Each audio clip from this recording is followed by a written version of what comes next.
Welcome back to Midnight Grappler Animals, home of Flub Nation.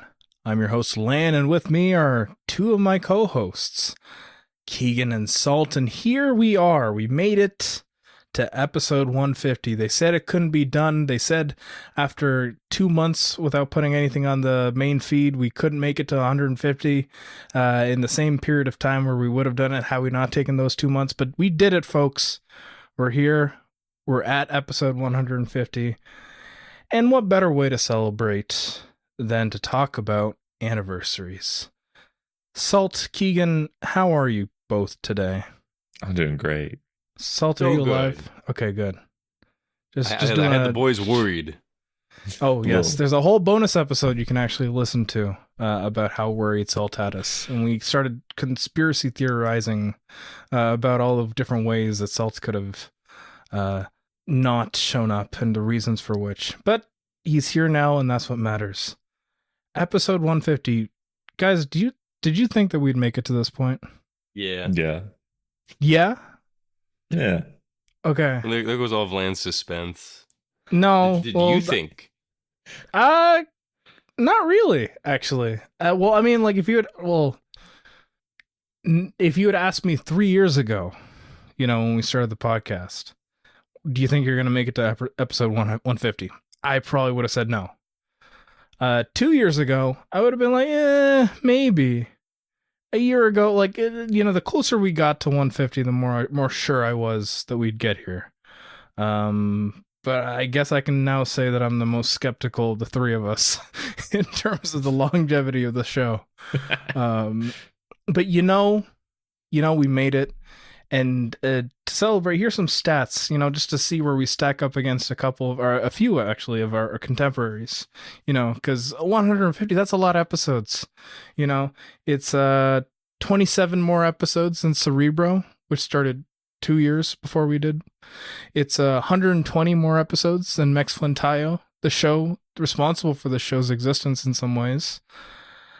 It is 113 more episodes than New Cool Meat, the successor to Mex Flintayo, that was made at some point during this podcast's run. Again, when you look at our contemporaries and you look at us, and that's a lot of episodes we did. That's a lot of hours, that we spent sitting down, talking, vamping, yapping, editing, in my case. A lot of time spent. Fellas, why do we celebrate anniversaries? Why does it matter that year after year we go happy birthday or happy anniversary, or today is the 15th anniversary of Peepaw's death? Why do we do it? Do you remember who really killed JFK? Oh. Okay. Yeah. We are recording on the day that JFK was killed. No, we aren't. Oh, yeah, we are. 11/22/63. Yeah. I remember that. Yeah. From the TV show. No, we aren't. Yeah. Oh, yeah, that's right. It is today. I thought it was tomorrow, but then I realized the reason why I thought that is because Doctor Who was actually supposed to debut on 11/22/63, but because of JFK's death, it got postponed by a day, so it debuted on 11/23/63. We all have. There's your random fact. The American people's psyche is too scared to handle looking at a robot that's built like a trash can. Yeah. An annoying British twit. The American psyche just cannot handle an old British guy. Yeah, what if a grandfather with a rainbow scarf sits down too fast? Yeah. 9/11. I don't know anything about Doctor Who, so these are just kind of generalizations on my part. It's okay. You've seen Ultraman. Hey-o. Yeah, anniversaries are such a weird thing, just a very existential concept. I think it's a good way to feel that sense of mortality in some ways. In some ways it's a memento mori. And in others, it's a great way to do a cash grab. Anniversaries have really become commodified over the past 50 years, maybe? I'd say 50 years. Yeah. 50 years of anniversary. 50 years of anniversaries being commodified. Well, I'm going to go out on a limb and say that before the mid to late 20th century, you didn't really do anniversaries for products. But now everyone expects it. Yeah, I mean, even what about like countries though? Yeah. You have that's for like birthdays though, right? Like that's the anniversaries that you would celebrate back then would be birthdays and life milestone related anniversaries like marriage, right? Yeah, the commodification of the anniversary really came with the rise in consumerism and needing to celebrate things because it's a great way to make money, when you can repackage something that was made 25 years ago and say this is the 25th anniversary edition, now with new bells and whistles. Yeah, so we are going to look at 3 anniversary issues of comics today, and then we're going to talk a bit about anniversaries on the other side of the ocean, the Pacific Ocean, that is. And I think that's a good way to spend episode 150, because I honestly don't know how else to celebrate 150th episode. It's a weird anniversary to celebrate. It's a weird milestone to celebrate as well. It's not weekly things can get away with 50s, right? Because it's basically a year. Yeah, and then true. It's closer to a birthday thing than anything else. So it's like that kind of makes sense. 5s and 0s usually tend to be pretty good, 5s and 0s, you're right. 5s and 0s. I feel like in terms of anniversaries, 1, 5, 10, 25, 50, then 100. But the first book that we're going to be talking about today is none of those. In fact, it's the 11th issue of Amazing Spider-Man, the 2025 run, the latest run, the current volume of Spider-Man. It's the 11th issue, but if we're looking at legacy numbering, it is the 975th issue of the run. And unlike the average $4.99 issue of a Spider-Man comic, this one is $7.99. So I think that's a good place to start, because we've gotten to the point now where 975 is seen as a big number. 75 in general. Why? I guess we can start with that. Why do you think, why should we celebrate a 75th or even a 975th anniversary of anything? Yeah, 975. I'm confused. Aren't they not celebrating it? Isn't that why it's 11 and not 975? Yeah, I mean, there's a big 975 in the cover. Big 975. Oh, I see. There's a big. I didn't even see that 975. You didn't see the big 975 that's bigger than the number 11 on the cover? You know what? He was paying attention to the cool art. What do you expect from Salt Land? We got the cool art. Numbers. Math is hard. Folks, math is hard. 150 episodes of this show. I think one thing you got to realize is Salt doesn't finish comics, and math is hard. To be fair, we're not. Okay, we're I more have a than better 150 follow-up. episodes in the feed. Wait, I have a better follow-up question. Has number 12 come out since? Yes, this came out like a few months ago. Okay, so did they put a huge ass 976 under that? No. Oh, okay, tiny. That is really weird. Yeah, hold on. Let me show you the cover of number 12. Okay, I want you to go looking for the number 976 on that page. Yeah, no, see, here I was ready to get on my knees, wet my lips, and defend the Disney Corp. Right, just take that mouse penis right in my face. But as I was Salt is wont to do. Salt is wont to do. I know my swell. If you've listened to this show, intimately.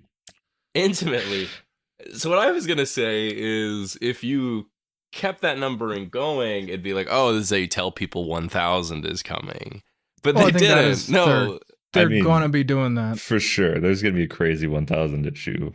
No, I know they're doing it, but you could like tell people like, hey, get excited for it now. Yeah, I mean, they're not going to do that 25 issues ahead. Like, that's what this 975 is. Like, oh, we're 25 issues away from the big 1000. And then they're not going to give a shit about it until probably, like, doing the math here, if 11 is 975. Are they double shipping? No, I don't think they are. Is it more than 12 a year, though? Because it's got to be if they're on 11. Okay, they are double shipping. So then it's going to be start 2026. Like we're going to get next year.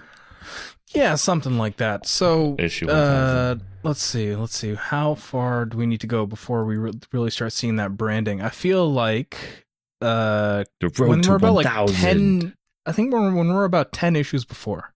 When the legacy number is 990. So if you want to do the math there, please, if you can do the math 15 there. And 15 issues. It's 26. It's 26. Oh. It's Amazing Spider-Man 26. Oh. My guess is that at the 26th issue, they're going to start doing a Road to 1000 banner. Yeah. And they're going to say 9 issues left before 1000, 8 issues left before 1000. It's going to be when Peter returns to New York and marries Mary Jane. Yes, that's what they're going to do. They already got rid of that relationship between Paul and MJ, so now it's she's Venom now, so Spider-Man and Venom are going to be married. Yeah, it all makes sense. They're going to become a goop. It's just going to be Mary Pop Peter. That's going to be the character's name. That's where we're going.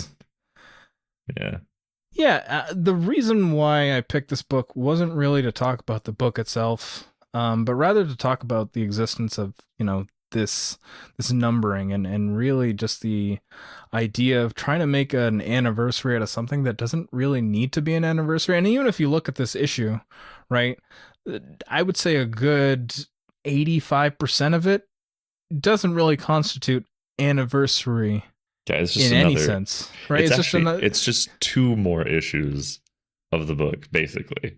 And then we have a couple of backups, and those backups are only like 3 or 4 pages. And they're also not really like anniversary things. Like Lee Gatlin, yeah, they're backup stories.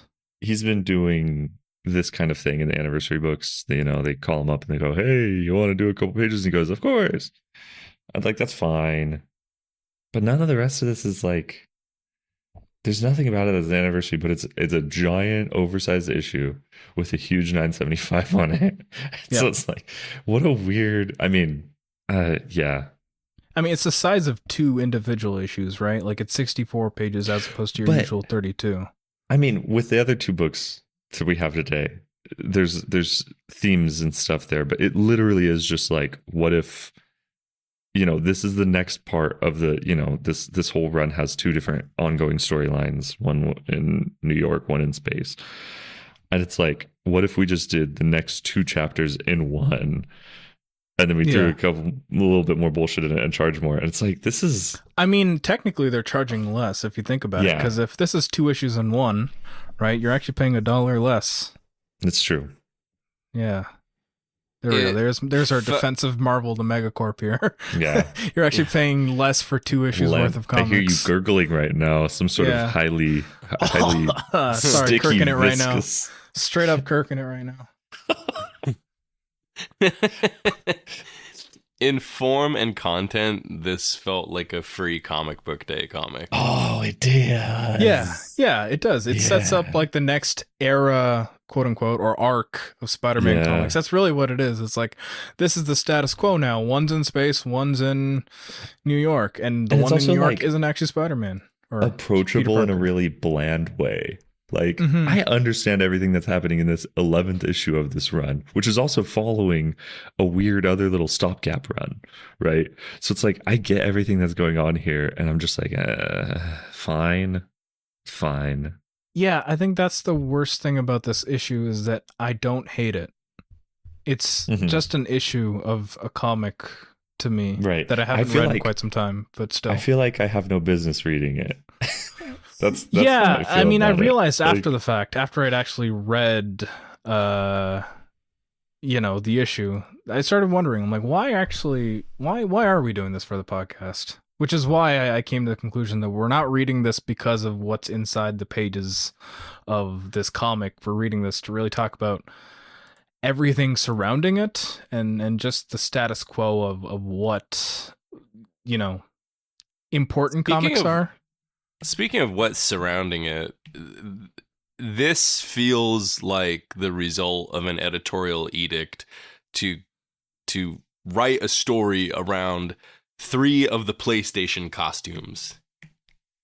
I mean, this is really just material for future PlayStation Spider-Man. Like when they Also do a true. Spider-Man 3, when they close out that trilogy, when Insomniac does that trilogy in 2040 or whenever, that Technarch Spider-Man, that space Spider-Man suit is absolutely going to be one of the suits. You're right. I guess in an underhanded way, that's what I'm already saying, is like some of those PlayStation suits were so forgettable that I was convinced I had already attained these in the Spider-Man games. Yeah. I mean, it does bring the whole idea of like, what are the comics for these days? You know, some people say that they are launch pads for stuff that they can mine for the movies or the video games. And this, like, the suits really are the best case of that, I feel, where, you know, when someone sees this Technarch suit or whatever it's called, you know, in a Spider-Man game 3 years from now or 10 years from now, they can go, oh yeah, I recognize that. And that's really it.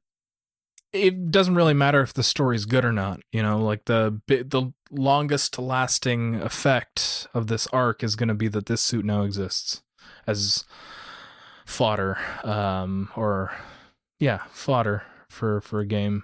I have only 2 story notes for these comics. So there's Broken Mirror, Broken World. Actually, no. These 2 story notes are for the Broken World, the one in space. My one note is I ate my rat. Yes. Yeah, we actually we talked about this while you weren't here. Okay. I was waiting for Alright, this. fine. We gotta read Wonder Woman. My other note is when he talks about putting the suit on, he almost does a perfect quote of Ned Flanders in that episode of The Simpsons like where they go skiing. Yeah. And stupid sexy Peter. Yeah. When it's a joke, it's a funny meme, but like I think that's something you gotta look out for as a writer these days. Is like if you have a line of dialogue that feels way too much like a meme, you gotta like maybe editors. That's your job. Like catch that. I mean, that's the other maybe aspect they want of to writing do in the that. modern day. Is that like why should you edit that out when you could keep it in and have it pop up on social media? Yeah, someone's gonna post it, right? Right. It's great social media fodder. Like it. Yeah. I mean, it's annotations culture too. You know, It's like, oh look, I got that reference, and you feel smart now, and I'm rolling my eyes. It just makes these comics feel even more pointless then. Yeah, like as a story, it's whatever, you know, like it's a Spider-Man comic, for better or for worse. It's fine. But you know, it's about like what it means for the state of not just Spider-Man comics, but like monthly Marvel comics as well. And yeah, this is literally just an issue, or technically, like Keigen said, 2 issues in one. I mean, I do hope. I very much hope that this was written in this Free Comic Book Day way, specifically because they were throwing a big $9.75 on it and they wanted more people to buy it. I hope that's the case. And that's, it's a jumping on point. I think if they were to advertise this, they would say, oh, $9.75, it's a big issue, but it's also a great jumping on point if you haven't been keeping up with this 10 issue run. I mean, it's also weird because it clearly has stuff that is like already mattered, but it doesn't really matter kind of thing. I don't know. It's a very weird issue to jump in on because it's just like, man, a lot of this just doesn't matter to me at all. Like, I don't care. Maybe one day I'll read this run. Maybe. I don't know. That's a big if. I don't know. Maybe if they do. I still haven't finished Wells's run, so it's crazy. One day. It's literally just the last arc that I have to finish. I still haven't done it. If your thesis for this episode is that these companies know they want to do anniversaries, but they don't know what they want to do with them. This issue proves that pretty clearly. Yeah. Yeah, I mean, I don't know if I go as far as to say that the company doesn't know what to do with them. Like, I think the thesis of this book is very clear. You know, this is a new jumping on point. This is a nice cash grab. This is the start of the next arc of Spider-Man comics. It's those three things. Like, it's very clearly defined. I think it's a cynicism, actually.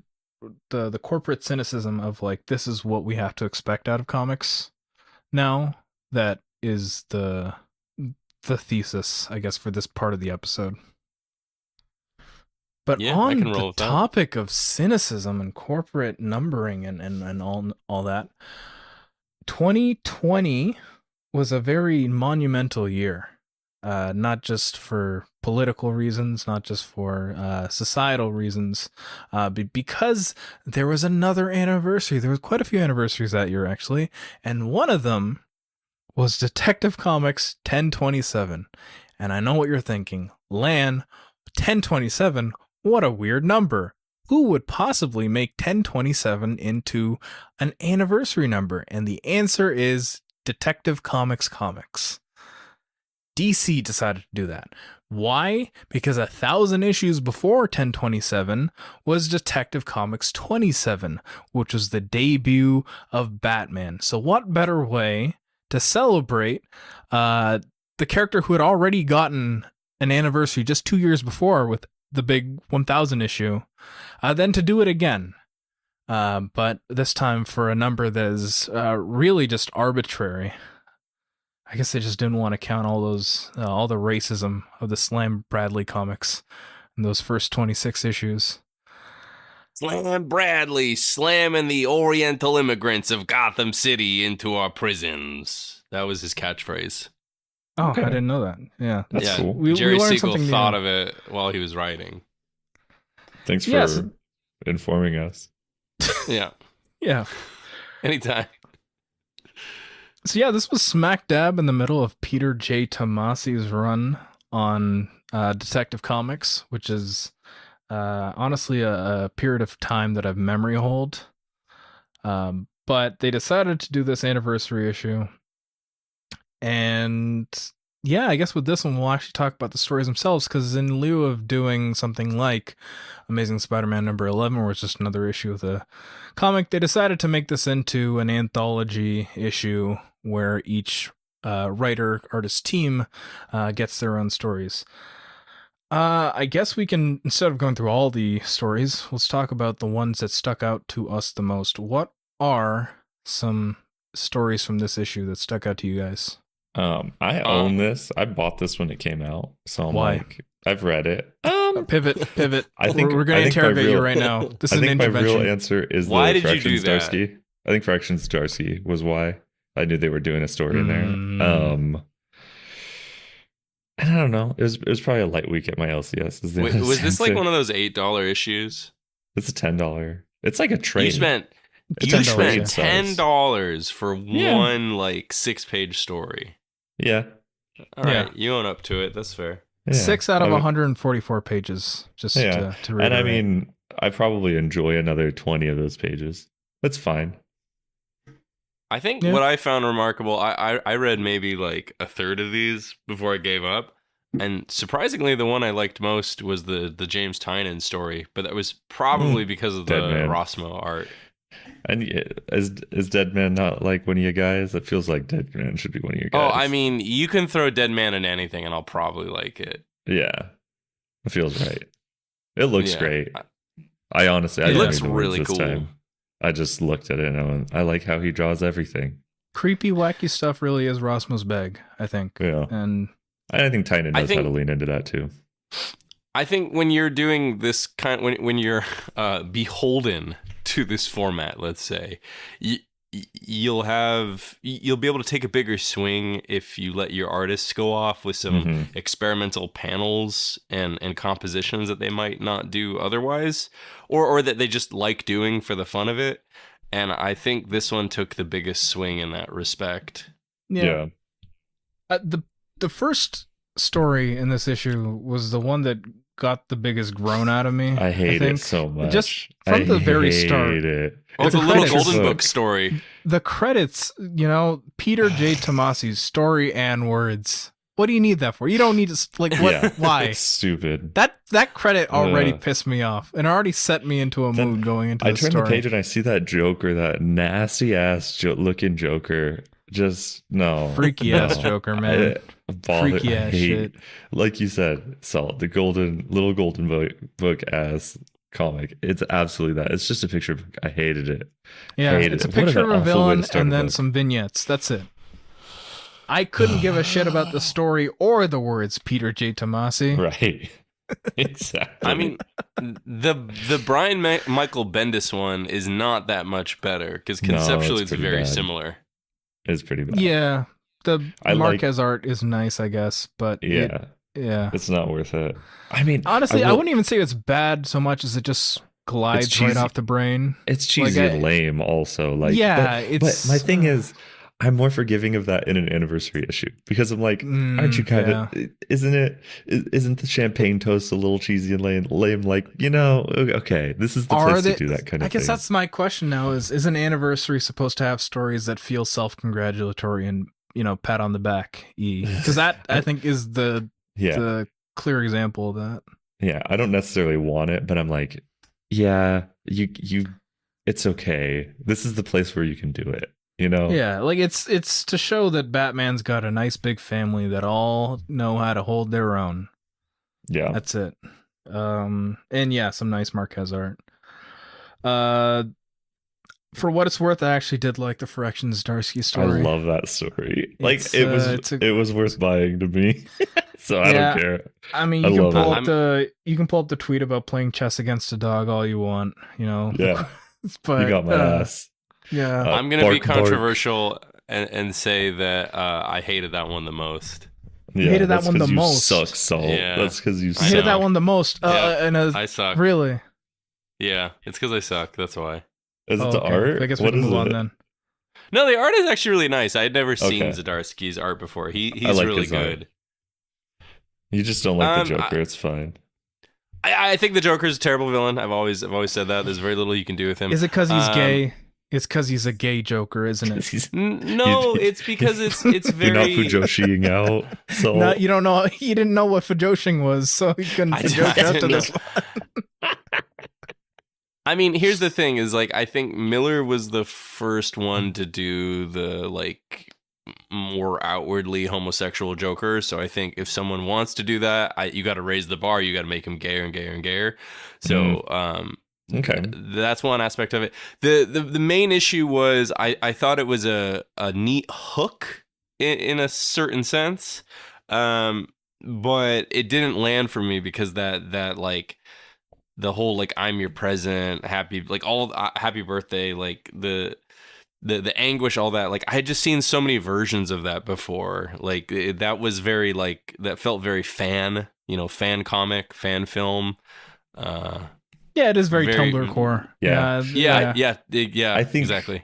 I think when you say like it has a good hook, to me, again, in this sort of a thing, in an anthology, really, it's like an anthology that I'm not expecting to continue, right? So not like Shonen Jump style. I'm like, a hook is all you really need, right? Like, I think 6 to 10 pages, whatever it is like. That's fine. A good hook is going to hit me, and I like the art enough that I'm just like, oh, I love this thing, But you're right. It is very Tumblr core, yeah. Yeah. Like that's basically how the Lego Batman movie ends, Yeah. Is it? Oh. There was a fan comic that went around a few years ago too. It was a very similar ending. Oh. Yeah, that's very but anyways, I didn't like it because I suck. Case closed. Let's move on. This is right. Okay. Oh, okay. So there's 2 more stories I want to talk about. One, not so much for the story. It's the Jurgens Nolan story.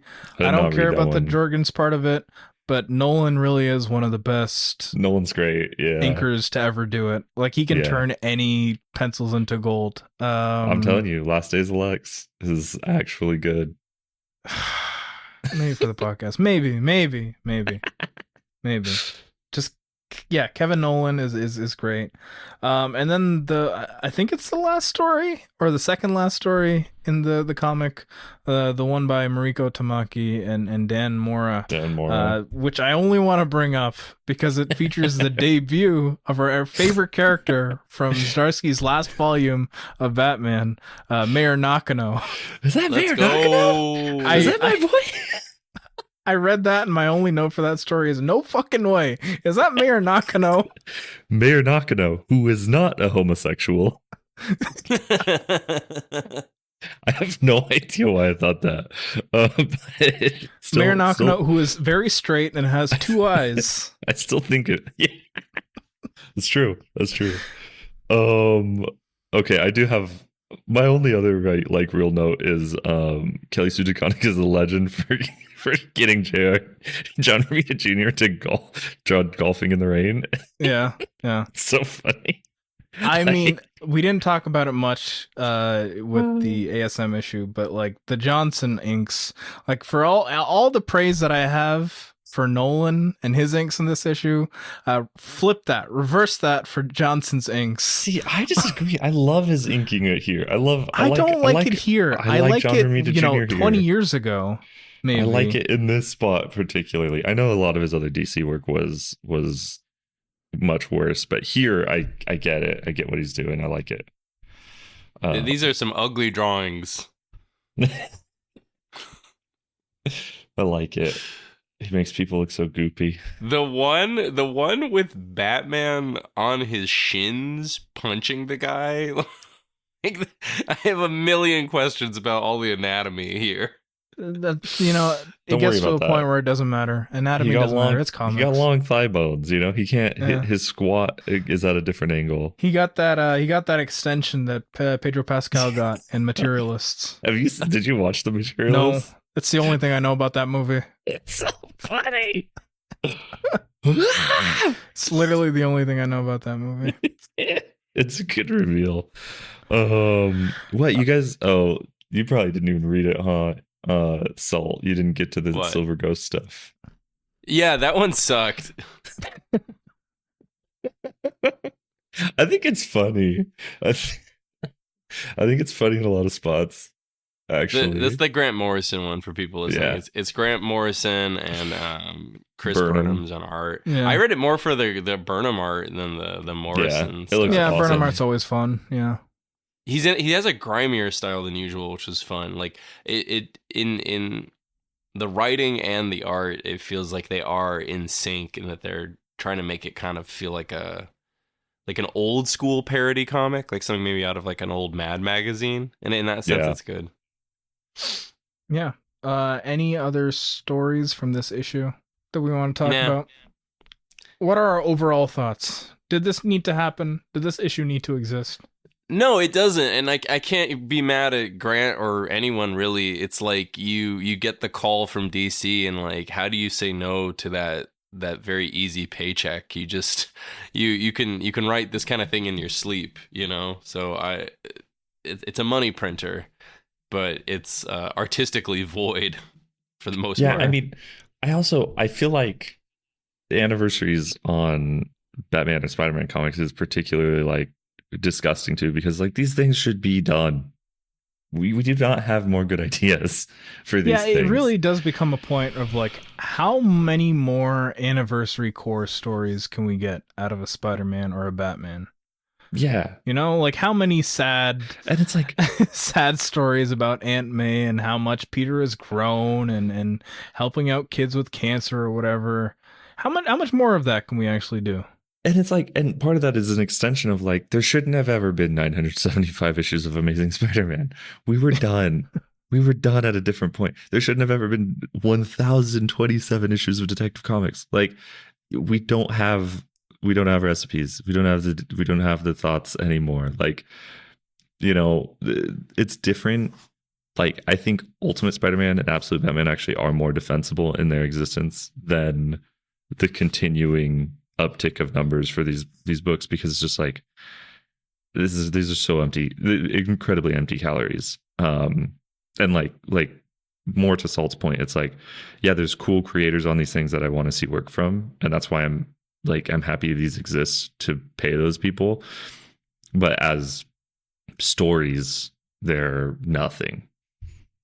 Yeah. I think the way I would find the format more defensible from an artistic standpoint, perhaps not a business one, would be to get more young talent on these and new talent. Because yeah, it's a decent way to onboard and springboard a lot of younger talent. Give them a quick short story. Tell them go nuts with it. I've thought about that with Go ahead. So.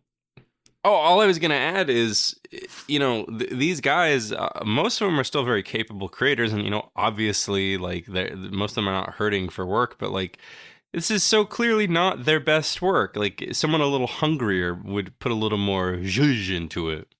Mm. Yeah. Well, and, like, I think comparing this, I mean, this is one of the only places you're going to get, like, Burnham art for some time, right?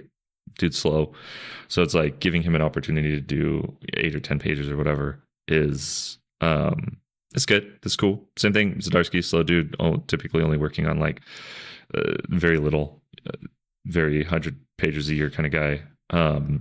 So like it's cool to give them opportunities, but like that's all it is. Yeah, I mean, anthologies are cool, but so many of them are this kind of thing where it's not creating new opportunities for anybody. It's giving the same opportunities to the same people. Like you were saying, Salt too. And it's just kind of like, it's just to print money. Yeah. So why not go from an already baffling number to an even more baffling number for a comic that doesn't even have 1,000 issues? I am, of course, talking about Marvel Age number 1000. And if you're wondering, what about Marvel Age number 999 or Marvel Age 700? I think Marvel realized pretty quickly after the deluge of 1,000 issues that numbers don't really matter. Numbers don't really matter. Numbers don't really matter. Math is hard. Math is hard. Numbers don't matter. So if you want to fudge numbers, what's stopping you?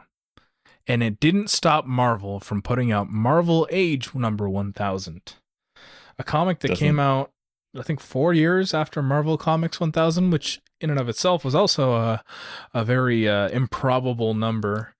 It is just a number. The number 1000 is just a number. You know how everybody's like, you know how to sell a comic more, put a number 1 on it. Yeah. Somebody had a great idea. What's better than 1? Add 3 zeros. It's just like James Cameron in the boardroom for Aliens.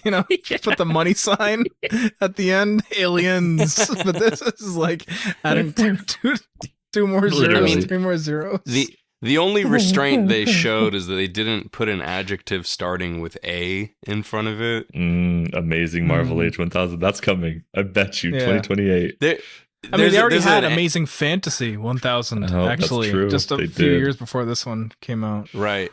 Well, there's an anecdote from Grant Morrison in the Super Gods book that, your mileage may vary on how believable this is, but it's like the reason that McFarlane chose Spawn for Spawn is it was after SU for Superman and before SP for Spider-Man.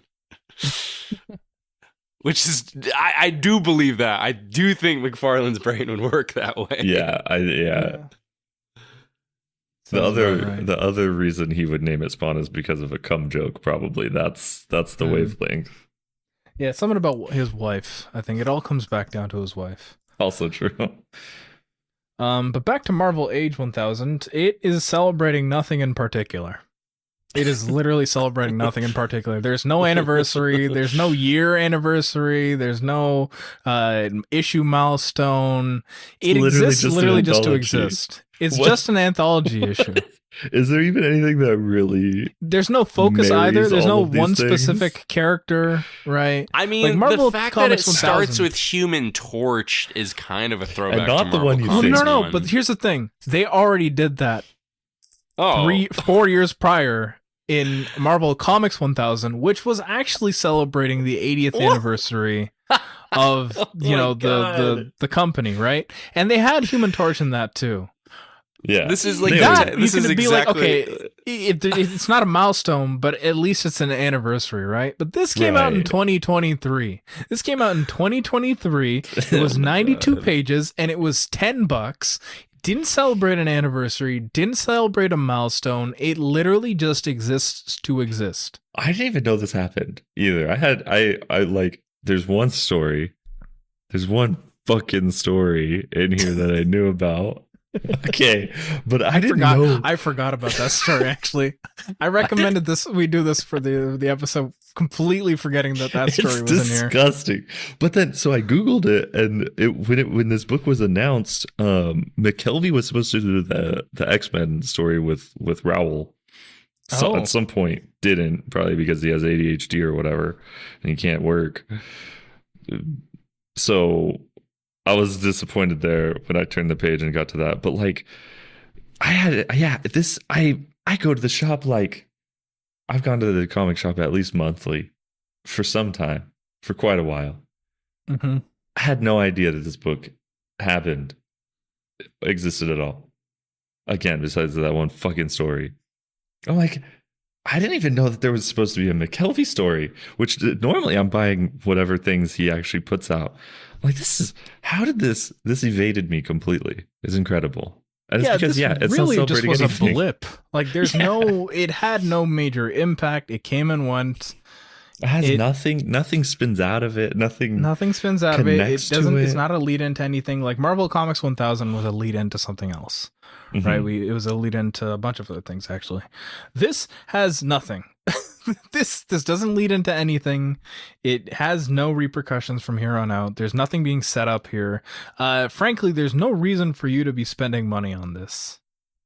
In general, That's correct. That's right. I want to know why exactly the Thor story drives Keigen so crazy. Oh, it's not the Thor story. I'm sorry. Oh, it's the no. next Okay. one. Before we talk about that one, though, are there any other stories in this issue that we want to talk about? I actually do like the Thor story. I mean, I'm very fond of that Thor run. And Laraz looks great there. That's pretty much it. Like, I think if you think about any of these stories too much, including that one, I start going, this is stupid. Yeah. So, if you want me to do that right now, I will. But otherwise, it's just kind of like, it's mostly just that, like, oh yeah, cool. I got to see the All Reds draw some stuff. It's a stupid comic, but cool. I saw their lines. Honestly, up until that last story, this was about on par for me with Amazing Spider-Man number 11. Didn't hate it, didn't love it. Some nice stories here and there, some really nice art. But nothing really to leave an impression on me. Right. Like, this wasn't disgusting. Yeah, it wasn't. It wasn't past tense. It wasn't past tense. There's a page turn I got to where it changed things, but up till that point, it was like, okay, Adam Kubert getting to draw some Daredevil, that's cool. McNiven's Silver Surfer stuff is. Hey, McNiven still got it. Unk still got it. It looks great. That it one's looks probably incredible. That one's probably my favorite. There's like nothing going on with story really, but the composition and the hatching is so cool. I would love this on like actual newspaper size, like folded out, just giant. It would be fantastic. I want to see the grain, see it all big. It's crazy. Yeah. Yeah. This took days. But I guess we have to talk about that last story in here, huh? Horrible. The one that really changes this from being just, this is just another comic to, wow. Why? Welcome what back were they to thinking? Ditkoology, where we. So this is a surprise, a sequel to all sequels, much in the way that the Spirit episode was a sequel to many things. This one story is a sequel to Ditkoology. It's a sequel to what were they thinking? It's a sequel to oh god, what else? Really, those two. I can't think of anything else. Oh, actually, shit. There was one other story that I forgot about. We should talk about before we Hmm. get to the big one. Wow. Edging our Yeah, listeners. sorry, we're gonna edge. A real classic move for an episode 150 is to edge. Oh, fair. Yeah, because Keigen and I were talking about the one story. Because we were talking about the price, because this is $10 for 92 pages, as opposed to Detective Comics 1027's 144 pages. And you're thinking, why, what's up with the price increase, right?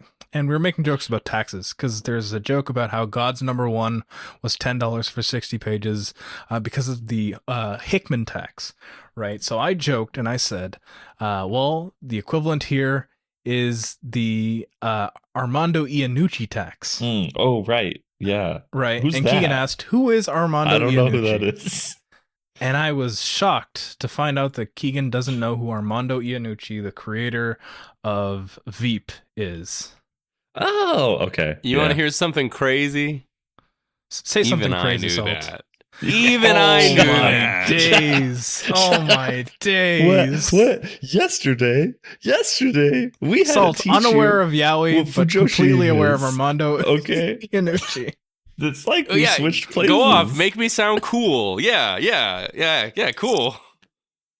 I'm just saying. Yeah. There was Sorry, this is the most lib thing you've done on this podcast. You don't know what you don't know what Fujoshing is, but you know who Armando Iannucci is. That is the most lib thing you've said on this podcast. I actually have never witnessed a work by him. Okay, I think in my theater program in college, someone did a play by him, and that's why I knew the name. That's funny. No, I do know Veep. Veep is funny. He worked with Alan Partridge. I like Alan. Wait, no, that's all right. Yeah, right. Funny guy. I thought you said you knew him, right? No, I meant to say Steve Coogan. He worked with Steve. I like Steve Coogan. Yes, that's cool. Yes, he also worked with Peter Capaldi on The Thick of It, and In the Loop. Okay, well, I feel like you're naming a bunch of things that my expectations should have been way higher. Yeah, this is your Americanism. It was not good. This is your Americentrism. This is you being American. Okay, yeah, describe it as a burger. I'm just saying this guy should stick to the stuff that isn't Daredevil. Okay, that's what I'm saying. Okay, there we go. Yeah. That's it. That's all they really want to say about that story is just that Armando Iannucci's inclusion in this issue is probably the reason why it costs more.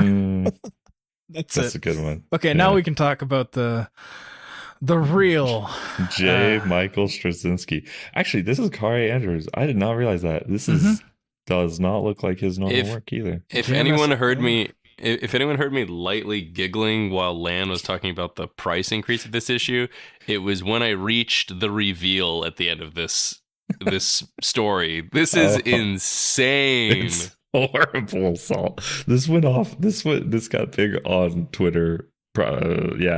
When this came out. Again, I had no idea it was in this issue or anything about this issue. And yeah, everybody was sharing it, just being like, "This is." How do you even get the brainworms that cause this to be written? It makes me really sad because I had this like story planned out that I was really excited to do, where you'd have three little boys sitting in a backyard and they're playing with like blocks and all their stuff like in their sandbox, right? And then one of them throws a toy plane at one of the towers, and they talk about how they'll be remembered as like the greatest men this country ever raised, right? And then the parent calls from the house. They go, "George, Dick, Donald," and then all the boys laugh and run inside. And inside I'm a little bummed out. Right? Yeah, cousin Jeffrey's gonna join us for brisket. So it's a little sad to see someone steal my thunder. This is an insane story. It's an insane story for 2023. But it's a story that makes sense in 2025, knowing that J. Michael Straczynski is currently writing the 1776 book. I love that Jack Kirby is just bullying Ditko the whole time. He's just being so mean to him. Yeah, where do you begin with this? Like, I mean, I don't want to get so much into like all the factual problems. I more want to get into the why did he do this? No, what were they thinking? What were they Yeah, thinking? Yeah. This is a real I what mean, were they thinking? Oh. Fanfic about real people is already kind of crazy. You know, Yeah. like even when it's fun, it's kind of crazy. You know, even when you're making the founding fathers into folks you can fujosh about, it's still kind of crazy, right? To do it about three creators that have the history that they do. You know, I think if it was about like think about it, right? If you're doing this with another set of creators, right? If you know, we'll do This a is Marvel thing of All-Star sliding the time scale here, all right? Like if you want to do Joe, Brian, and oh god, who was the other big Marvel Knights? Chris, right? Three little boys representing Brian Michael Bendis, Joe Quesada, and Chris Priest, right? Weird, yes, but you know it's not as crazy because there's no crazy history there, right? But here, when you have Stan Lee, Jack Kirby, and Steve Ditko, three men with very insane histories, even on their own. What made you go with this verse, JMS? I think we should Jack? spell it out to anyone who didn't read the issue. There's That three thing. little boys. If you didn't read the issue, good job. Just keep it that way. Yeah. But it's three little boys sitting in a backyard and they're sharing like ideas for drawings and comics. They're looking through a little peephole in their slatted wooden fence, and through the peephole you can see a kaiju fighting the Fantastic Four. And this is the founding fathers of Marvel formulating these ideas, and the big reveal is that Stan, Jack, and Steve get called in to have dinner together at by one of their parents.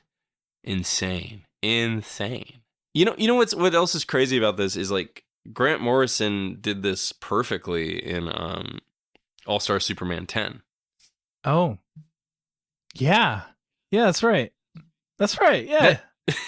It's a very like cool and tactful way to do this kind of thing. I mean, it makes sense. Even in Marvel Comics, you know, you've had there's that one famous Fantastic Four story, right, where they meet God, and God is Jack Kirby. Mm-hmm. Right. Yeah. Rest in peace, Mike Wieringo. It's not to say that you can do the fanfic. I think it really is just the juxtaposition. You know, that the three boys, we're just three boys with dreams, you know? We're just a bunch of little guys. We're just innocent boys. Yeah. It's like trying to think of how do you get here? How do you cast this story? How do you do this at all, man?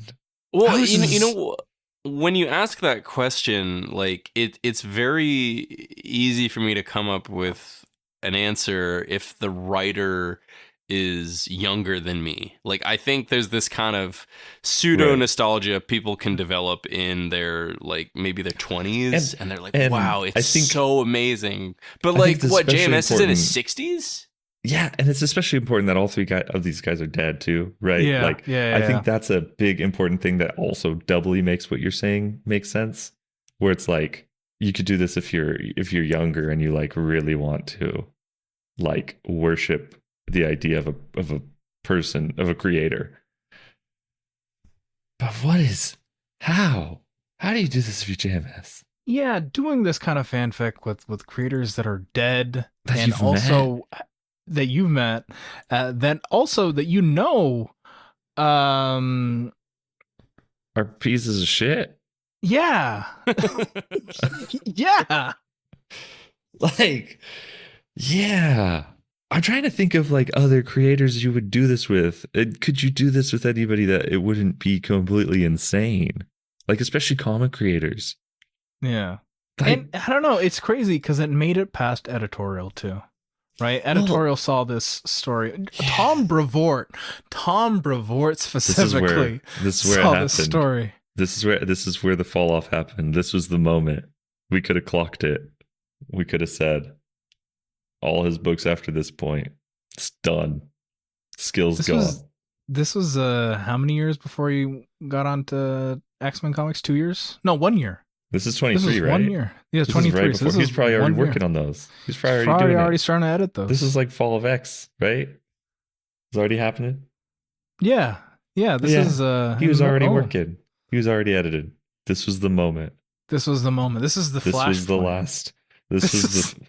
Yeah, this was the flashpoint. This is the flashpoint. I think the other thing about this issue that I find like really bothersome is these kids are talking in this really like proselytizing way. Yeah. And it's meant to evoke a sense of entrepreneurship, but there's never anything explicit about like, hey, we're gonna sell this, right?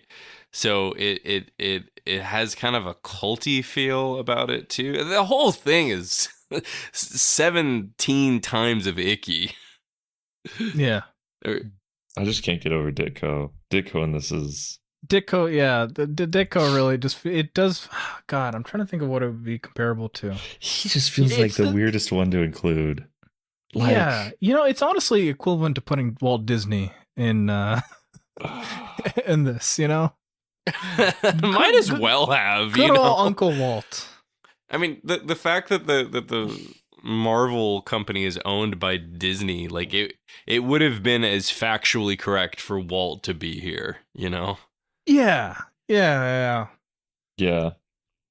Just baffling, and that really is, you know, as both an ending note for this issue, and also like the legacy of what this issue is. This really is a story to go out on. Has JMS written anything good in comics? Yeah, bro. Like that's the whole answer. Yeah.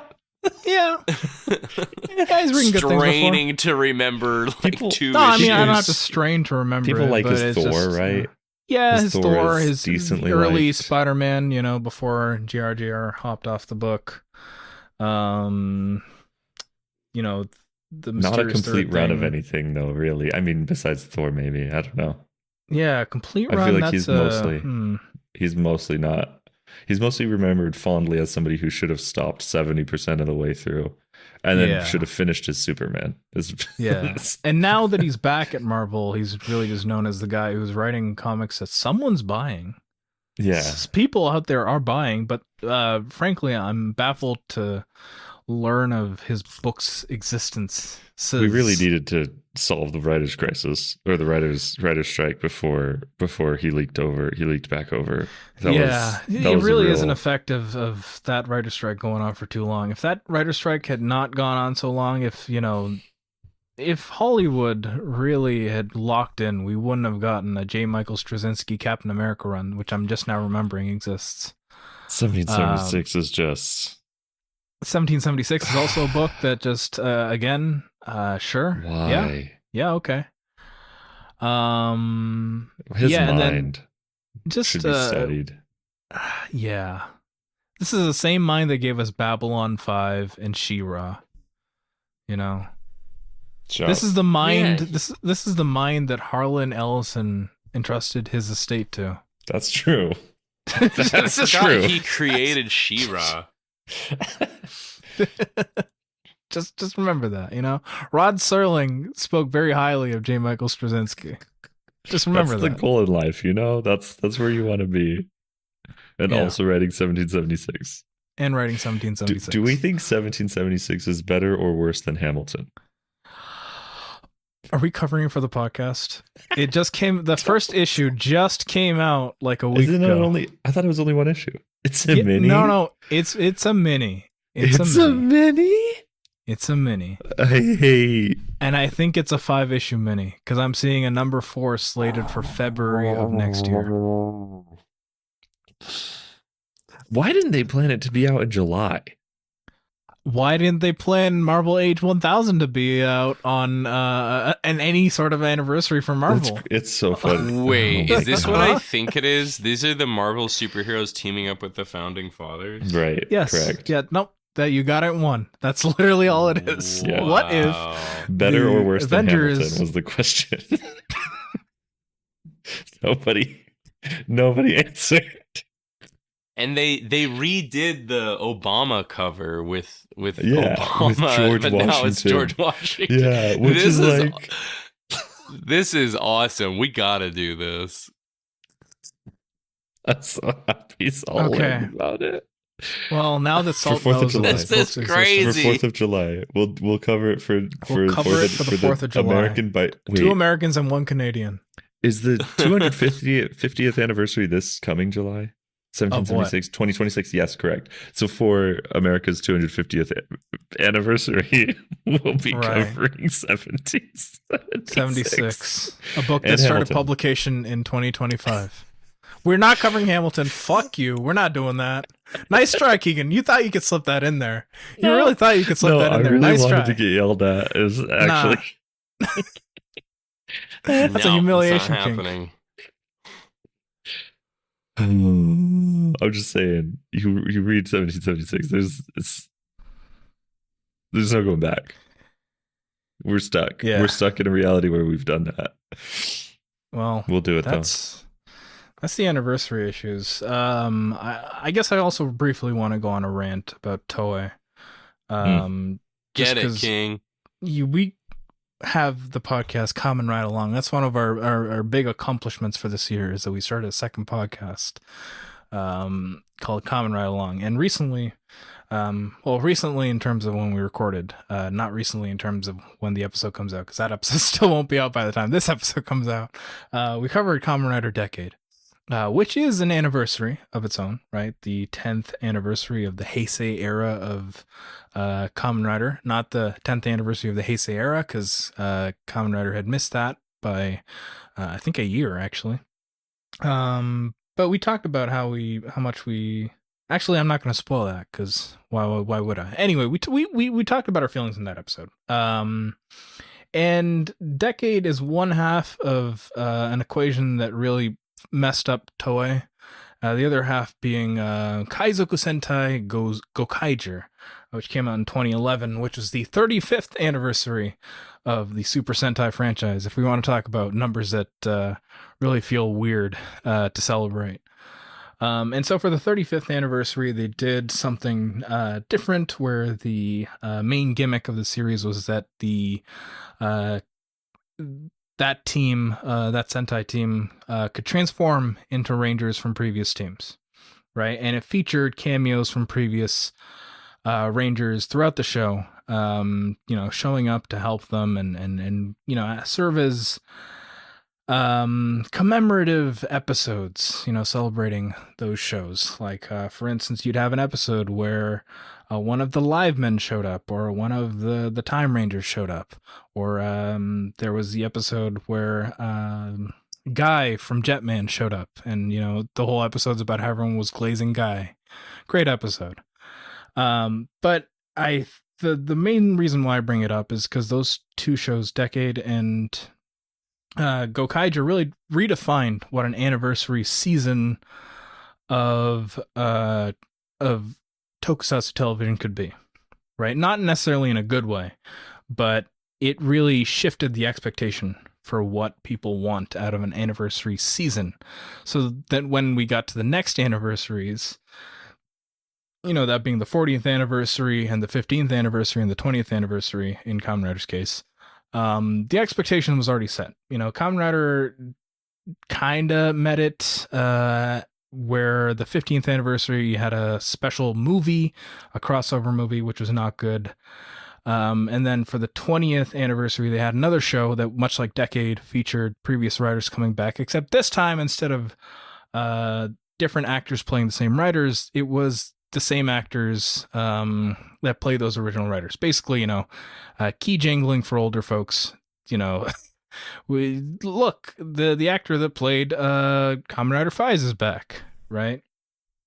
And so ever since then, the expectation for what an anniversary show should be has been fundamentally altered, and I don't think Toei knows what to do with that.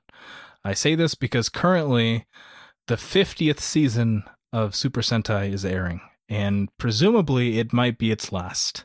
We'll see how well this ages in like 3 months' time. But it's not a good anniversary season, and I think the main reason for it is because of how it engages with the series' history, because in it, you have the universe heroes, which are just the Red Rangers from previous teams, who aren't the previous Rangers, who aren't even the previous actors. These are just random folks showing up and wearing the skins of previous Rangers. It doesn't really say anything about the history of Super Sentai. It doesn't really engage with it in a good way. It really is key jangling for the sake of key jangling. I feel, oh look, it is it's a Time Ranger. Oh, it's the Samurai Sentai Shinkenger. It's not the same people. It's not the same Rangers. It's just the suit. Now buy our toys, please. And so I bring this up. I bring this rant up, I guess, just to say that it's not necessarily just a comics issue. The whole handling of how to do anniversaries. It's a nerd issue. It's a nerd issue. It really is. And I think it also says a lot about fandom as well. Because, fans are the reason why these shows are the way that they are. They're the reason why every year when there's a new Ultraman show, there's not just the toys that correspond to the stuff you actually see in the show, but you've got a whole bunch of toys corresponding to previous Ultras. You can buy all these trinkets that, will give you the sounds that the trinkets from last season or 10 seasons ago make. You can buy this trinket that has the face of your favorite Kamen Rider or Super Sentai Ranger on it. Yeah, and I guess, to wrap things up here, it's the commercialization of the anniversary. How do we fix it? Is this something that can be fixed? What needs to change about the anniversary as a commodity? I felt acid in my esophagus when you said anniversary season earlier. So I don't know. I don't know. Is there an anniversary problem? Does comics or TV or whatnot, do you think there is an anniversary problem? I think the bigger problem in comics is when like I think 975 is a bigger issue that is a bigger problem than Marvel Age 1000, if that makes sense. Because it's like you have these ongoing storylines and then you have this dumb bullshit that they could just publish and people will buy. I don't care about the dumb bullshit that they can publish and people will just buy. Like, whatever. That doesn't affect me. I don't think it's really affecting anything outside of that book. You shouldn't be publishing that story, White Baby, but like, whatever. 975 is a thing that actually like is more difficult to wrangle for the creators, I think, and like leave that stuff alone. I don't care about Kelly LaRaz and John Romita Jr.'s book that they're doing, but like forcing them to do a free comic book day ass book in the 11th issue of the run is very weird. And I think that gets in the way. And then I think like if you look at the Super Sentai stuff and going, okay, the 50th anniversary is coming up, we're going to do a whole 50th anniversary season. No spoilers, but I think that's a dog shit concept for a season of television. So like I think that if the anniversary specials, great. Like do an anniversary special. And honestly, it's funny because in Toei's case, up until a point, that was how they would handle anniversaries, right? Like the season would just progress as it was as a regular season of TV. And then at some point during that run, you would have a movie where the previous Rangers cool. would show up. That's just crossover stuff. That's fine. Yeah, so like when Gao Ranger did it for the 25th anniversary, the season was more or less normal, and you had a crossover movie for Bokenger, which became Operation Overdrive in the States. Again, a regular season with some references in the enemy designs. You know, the enemy designs were supposed to be based off of previous Zords or mechs. Other than that, like, it's not narratively important. But then you had the crossover movie or the crossover special, right? So yeah, it was weird. Up to a point, that was what they did. It's just that, you know, after Decade and Gokaiger, the expectation shifted. And I wonder if there was a case with comics too, where, like, is there a flashpoint where the expectation for what an anniversary issue is changed? Yeah, I mean, I think in comics that 50 issue landmark is a thing of being weekly. Like, even though most comics weren't weekly, it was like, hey, 50 issues is a lot, right? 50 issues basically ends up, it's more or less around 5 years too. So it's like, okay, you've been on the book for a long time, let's do it. But that's also assuming that somebody's been on the book for that long, right? Versus like just celebrating every 50 issues, even though you've had like three writers or 10 artists in between those things. It's like, okay, this is stupid. But like, part of it being a weekly thing, I think that 50 as a year or 50 as a big chunk of time is like, okay, I get that. Especially because it's like, well, technically 5 years is 60 issues. Is like, shut up, nerd. Like, we're just like, it's we kind of still measure a long run by 50 issues or so. Like, if a book hits 50 issues, it's been around for a while. So I think, especially in this market. Yeah, and well, I mean, even across a lot of time, like, I went through and I counted up a bunch, and there's not a lot of 100-issue runs by the same creative team, period, across Marvel and DC. There's not a ton. There's not a lot of 50 either, and it's the 60s. Like, it's pretty rare. So I'm like, if you hit 50, celebrate it. But obviously they're not doing that. Again, 11 was 975, and like, 11's not an important issue. Like, let's hold off until later to do it, right? Even like Ewing with Immortal Hulk, it was their finale issue too. Finale 50th issue was like a big cool thing to end on. But it also had a 750th issue. It did earlier in the run, right? Yeah, it's stupid. It is stupid, and I think on these ongoing things, it's dumb because it's celebrating. Ultimately, it's celebrating the IP. It's right. not. It shows a lack of restraint. Is the other thing, I think. You know, when you do something like a 975th issue, to me, it shows a lack of restraint. It shows that you're not willing to just wait for an anniversary that makes more sense. Historically, it doesn't. It's troubling, I would say. Like, I have a very cynical take on all this. Like, if you go back and look at a lot of comics, like older comics, if you look at their like 100th issue, a lot of them don't make a big deal about it at all. Like, you look at like Action 100, Detective 100, they don't care. It's just another issue. And I think with older stuff, they didn't expect this stuff to be around as long. They didn't think this would still have the same longevity 50 years in the future. Wow, so when they were marketing Grappler animals of comics.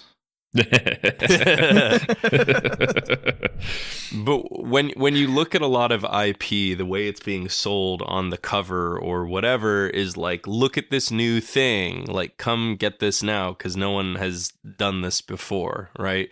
Versus, and it doesn't matter how true that is, that's how they marketed it. But versus like with anniversary stuff now and everything surrounding anniversaries, you take the opposite approach. You say, this is historically significant. You want to make sure you were there when this landmark hit. And that's how you get like 975s. Like, it's the thing that I find really annoying in Kamen Rider, which is like when they release the new toy line, the toy line has to address every single Kamen Rider series that came before. Everything has to have historical significance. Yeah. I know it's because that. It's like same thing with Ultra, same thing with Super Sentai, right? Like, and it goes back to the fan aspect of it too, because fans want that, right? Like, fans want a previous Kamen Rider, but in the gimmick of the current Kamen Rider, right? Like, it's a compulsion. And Ultraman's just as guilty. Right, exactly. Like when Ultraman did the cubes last year, you had an Ultraman 66 cube, you had an Ultra 7 cube, so on and so forth. And this year with the little, I forget what they're called, the Meteor Stones. Yeah. Yeah, same thing, right? Like it's a fan compulsion as much as it is a company compulsion. Like But fans will that, eat the shit up is oh, the issue. it's totally the fans' fault. And I guess like to merge our two thought lines is like both the fans and the companies are on this wavelength of like historical significance. And that's part of the thing that keeps things going. You know, it's a lie that this is historically important that keeps it alive, that then also gives it this like fake value that causes the collectability and everything, because it's like, oh yeah, this is important. Star Wars #1 2015 might be worth money one day. It won't. I promise you. They printed 1 million of them. Like, I mean, no. if you think back to X-Men #1, 1991, right? Yeah. How many people were buying that in the hopes that it would one day pay for their kids' college? Yeah. Like, sorry, buddy, that's not happening. Not buying it would have been better, because then they would have pulped them, and now it would have increased the value of it. But instead, there's 1 million number, or 9.9s floating around of it because y'all dummies bought them. Yeah. Yeah. The whole thing. Yeah, I think that's it. Anything else we got to say about anniversaries? R.I.P. Jack Kennedy. You would have loved JMS's historical revisionism. R.I.P. Lin-Manuel Miranda. You would have loved 1776. Somebody's got to get it in front of him. I'm sure someone has already gotten in front of him. I feel like Lin-Manuel Miranda, there is a non-zero chance that by the time that this episode comes out, Lin-Manuel Miranda will have already read 1776. It's probably true. If someone can confirm that for us, that would be great. Yeah, I don't know who has the cultural cachet and power to confirm these things. Oh, I'll just call up my friend Nancy Pelosi. Oh, perfect. Friend of the pod. Your neighbor. Friend of the pod, Lin-Manuel Miranda. We have a day trading club we're in. That's day trading. Why am I not in there? Any insider? Yeah. That's a strong word. Well, let's move on from that. It's a lot. It's a loaded term there. All right. I'm gonna ignore what Keigen just posted in planning. That is the episode. That is episode 150, and that's also the end of this season, if you can believe it. Wow, that's one whole season of arbitrary ending. And if we're talking about arbitrary numbers, and a number is pulled out of our asses, yeah. I think this is a good spot to end season 3. You know. Yeah, I agree. We can just call it here. Or we can do 5 more episodes and then call it, get our next 4 episodes in there and then we can call it. No, yeah. You want to get some stats? You guys want to hear some stats? Because Keigen and I were waiting for Salt. Let's go. Bonus episode on patreon.com/midnightgrappleranimals. $5 a month can get you access to this. Keigen and I did a count of how much of each type of media we covered for the season. Right. So in this season, we covered 1 book. That was when you and Serge covered Alexandre Dumas. We did 15 comic-related episodes. We did 12 movie-related episodes, 6 show-related episodes, 1 episode that was a game, which was our most recent MGA draft, and 2 interview episodes. Now, if you want to do the math of how much that is in total, it's... I didn't do that one. I didn't do that calculation. But that is season 3 of Midnight Grappler Animals. Before we head out, I gotta give a little spiel here. If you like this episode, if you like what we do, tell your friends, tell your family, tell everyone that we did it. Despite the haters, despite all the odds, we made it to 150 episodes. So if you want to throw some money, go to patreon.com/midnightgrappleranimals. Support the show so we can keep doing this. Give us a reason to keep doing this. You can also support us by giving us a good review on your podcast app of choice. So be that Apple Podcasts, which apparently matters a lot, or all the other podcast apps, which don't matter as much. Go give us a review. If you got comments, questions, or suggestions for the show, email us at midnightgrappleranimals@gmail.com. If you want to talk with us, you can find our social media links as well as a link to our Discord in the description of this episode.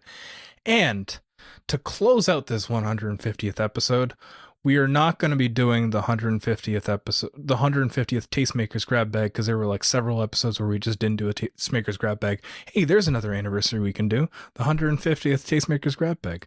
Tastemakers Grab Bag. I'm going to say it one more time before I pass it off to one of you. I only have one. Oh, go ahead, Salt. Blowout, De Palma. You're next. Oh, yeah. Nice. I think I'm going to watch that because of you. I saw your long review and I was like, whoa, he said a lot of words about this. And so I'm like, I'm going to watch this. I like your funny words, Magic Man. My only one, I just recently finished another season of Friends at the Table, an actual play podcast focused on critical world building, smart characterization, and fun interactions between good friends. And I started the next season, and the music that it starts with is just immediately a banger. It's the music of Marielda from Friends at the Table. It's by Jack DeKey. You can find it at notquitereal.bandcamp.com. It's nine tracks. It's such a banger. I just like listen to the actual album at work while I was writing this week because I'm just like, it's so good. It's so good. Like Jack DeKey, they just taught themselves how to play like a bunch of digital, like fake, like digital instruments in order to figure this one out. I think they learned how to play the clarinet for it. And so a lot of people who listen are like, man, that's a fuck ass clarinet because it doesn't sound right, but it sounds good in the song. I love it. It's the Maid Marielda theme is fantastic. And I think I have talked about Jack DeKey on here before, but this album is, I think, my favorite thing they've done. You have, because I remember that name. Yeah, it's a weird name. Yeah, it is a very quirky name. Great album, fantastic, such good music. That's it for me. I've got something for the Tastemakers Grab Bag this episode, guys. Yeah. I did it. I did it. Had time? I've been watching things. I've had time to engage with job. things. I'm going to recommend a Korean drama. Can you believe it? Wow. It's called Is Bad Vera and here? Crazy. No, there's not really much romance or anything in it. It's called Bad and Crazy. It stars Wee Ha Jun from Squid Game. It's about a corrupt cop who has an alter ego as an insane vigilante hero. It's quite nuts. It's I've been enjoying it quite a bit. So that's going to be my recommendation. Bad and Crazy. Bad and Crazy. Bad and Crazy. Sounds like it's about a woman. Yeah, sounds like it's about my wife. What a way to end our 150th episode. A little bit of misogyny. Casual misogyny. It's casual misogyny. Not knowing how to do math. You know what the crazy thing is? Salt finished all the books today. I actually did not finish them. No. So wait, so I didn't finish a single one of these. So, and which means we told him about the insane story in Marvel Age 1000, and then No. I was saying that I was reading it while Lan was talking about something else. Right. Exactly. It's fantastic. So you finished it on the pod, though. Yeah. Okay, so it still counts. We count those. But I didn't read every story in that issue. Or all three, right? No, I didn't read a single. I didn't finish any single issue. Got to keep that streak going from start to finish. Okay. You still read the stories that we talked about, which is really I read matters. Enough. Yeah, you read enough, and we count those. That's really the important thing about Salt's reading. He reads enough. He reads enough to get there. We do enough math. We read enough. Right. That's all that really matters. Enough said, folks. Thank you for listening to this episode. We'll see you for the next episode because we're not finishing here. We still got more until the gas runs out. And as always, keep on grappling. Keep on grappling. Wow, our 150th keep on grappling. Yeah, because we did that from the very start. I'm sure we did actually. I feel like we should. Go back and listen to our 100th for our first episode. 100th. Go back and listen to our 100th Yeah, you know episode. what? Actually, go and listen to our 100th episode. It's a more important episode than this one. More numerically significant.